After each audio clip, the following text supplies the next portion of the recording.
James Corden is someone we're all aware of behind the scenes isn't that great of a person. You could ask for anything for Christmas, maybe some Fortnite V-Bucks, or maybe for dad to come home after he left to get milk 11 years ago. You could ask anything for Santa, but if Santa was James Corden, he would come down that chimney and give you nothing except a signed autobiography about himself. I made a video a couple months ago talking about how bad James Corden really was. It was me just kind of reacting to a Sonny V2 video.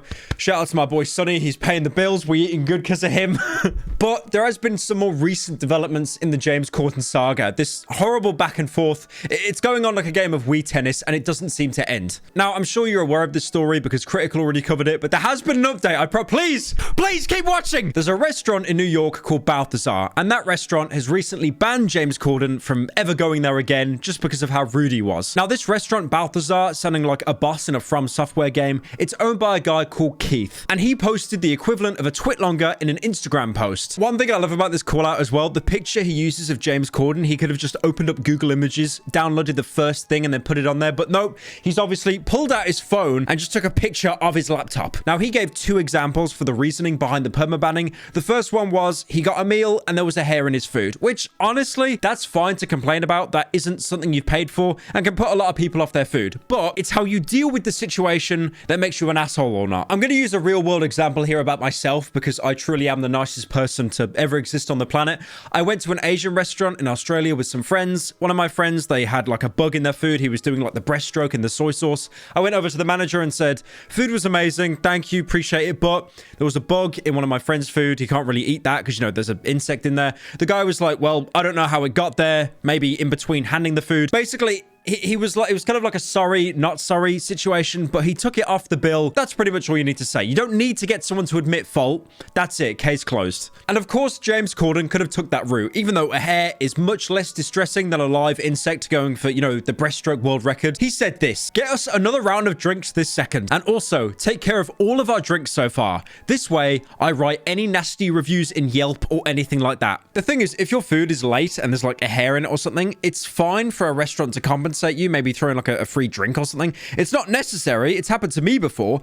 That's fine. And it could have been left at that. But no, James Corden decides to pull out his phone like it is the sword of Excalibur, thinking he could just use it to write a negative review and get an entire restaurant shut down. Now, you may be aware of the video game Payday 2, where you play a bunch of heisters going around robbing banks, opening vaults. If James Corden were to be added to Payday 2, he would have no weapons equipped except his mobile phone, and his special ability would be using it to write a negative review of the bank he's robbing, and all the tellers, all the civilians, all the security would instantly kneel in front of him while the bank vault springs open and the money just gets teleported into his pockets. It's like those people that can't run a video game even though they're told the specs, and then they just give it a negative review anyway, thinking they're like changing the video game industry. Now, that was the first incident. There was a second incident that was logged. Like, I feel like I'm talking about James Corden like he's some newly captured SCP or something. Apparently at a restaurant, his wife ordered an egg yolk omelette, a salad, and some cheese. Brave orders only on this channel. But when the food arrived, James apparently told the server that a little bit of the egg white had got mixed in with the egg yolk. Can you imagine being that petty? Can you imagine? Like, we're not talking about a hair or a bug or like someone's, you know, wedding ring stuck in the food. So James wanted them to redo the entire meal just because two bits of food are mixing to... okay, you know what? I'm going to interrupt myself here. James, I want to put it out there, bro. If you eat food, I don't think your stomach makes any kind of difference. No one's stomach would make any kind of difference between the egg white and the egg yolk. Once it's in your stomach, it's all been broken down by the hydrochloric acid in there. I got to actually look if your stomach has hydrochloric acid, because if not, I've made the most stupidest mistake. What acid is in the stomach? Yes, it's hydrochloric. Yes, I'm a genius. I'm a genius. I'm better than Ludwig. I'm better than Crick. I'm going to one-take Andy all my videos from now on. So they profusely apologized, took the food away because the customer's always right, even if it is James Corden. They came back and they had the egg white and egg yolk separated. But there was a new challenger, a new problem. Remember that salad that came with the cheese? They got the order wrong. And instead of salad, it was fries. Now, the thing is, I do want to say, this is a rare situation where James Corden could possibly be in the right. You know, you've ordered something and you've been given something else. else. That's a wrong order. That is not James's fault at all. The egg white and egg yolk, okay, that's God tier cope. But this is different. You are genuinely getting something that you did not order. So he could have easily got it returned, complained about it, and he would have been well within his right. The thing is, because it's James Corden, he still manages, even though he is in the right, to fumble the bag and still make himself out to be an asshole. Apparently saying, "You can't do your job. You can't do your job. Maybe I should just go into the kitchen and cook the omelette myself." And apparently he only calmed down after being offered complimentary champagne. I'm sure it was like, you know, a Dom Perignon vintage or something. To anyone that's watching that can't legally drink, which is probably all of you, that's an expensive champagne. Now, again, everything I've just said is not new. This has already been talked about, already covered by Critical. Once Critical covers it, it's dead. It's dead and it's buried. But there's an update. I'm talking about... Okay, can we put breaking news at the bottom of the screen here? I'm talking about something right now that Critical has not yet talked about. There has been an update to this story. So Keith did another Instagram post using another, like, screenshotted picture of James Corden, making him look like he's a missing child since the 1970s, basically saying that James reached out in private on a phone call and apologized to him. That's great. He apologized in private. Fair enough. Case closed. Why am I talking about this? Because James took the very bizarre decision in a public interview to go completely back on himself, not apologize, and basically say he did nothing wrong in the first place. In a New York Times article that was basically used as a promo for his new show on Amazon called Mammals, he got asked again by the interviewer about the whole restaurant incident. You know, James Corden, in the light timeline, the good timeline, would have been like, "Well, yeah, I was a bit of a silly Billy, wasn't I? I won't do it again. I did apologize to him.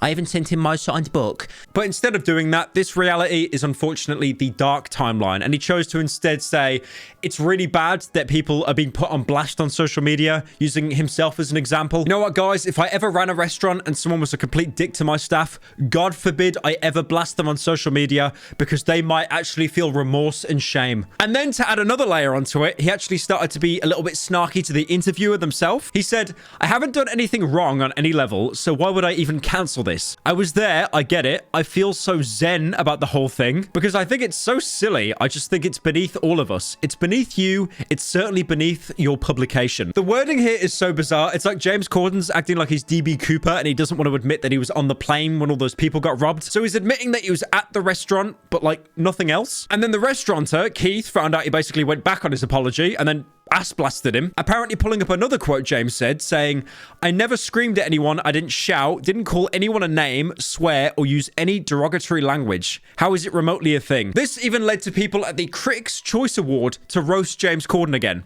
They showed us how grueling and absolutely miserable working in the restaurant industry can be. And they didn't even have to wait on James Corden. The word derogatory was never even referenced. He was never derogatory. He was just being an asshole. James Corden be like, "Well, I never talked bad about the women, so I didn't really do anything wrong." It's a very bizarre scenario. Again, it's not really anything new.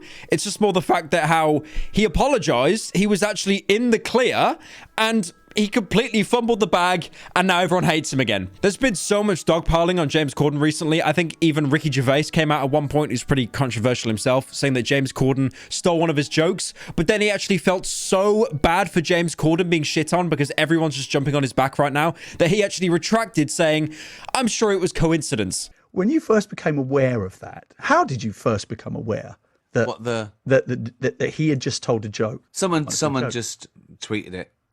And added me in, and I did a little sarcastic thing, great joke, right?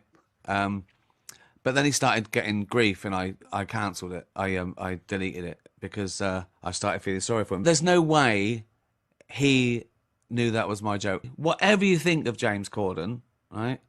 There is no way he knowingly ripped off my joke and thought he'd get away with it. I don't understand why people have this like Streisand effect. You try to quell something, say it didn't even happen, you just attract more attention to it. Honestly, there's only one real way that this will ever get resolved. If James Corden does a 1v1 on Fortnite Battle Royale with me, that's it. I'm still waiting on Kanye to do it. That was like before he got cancelled.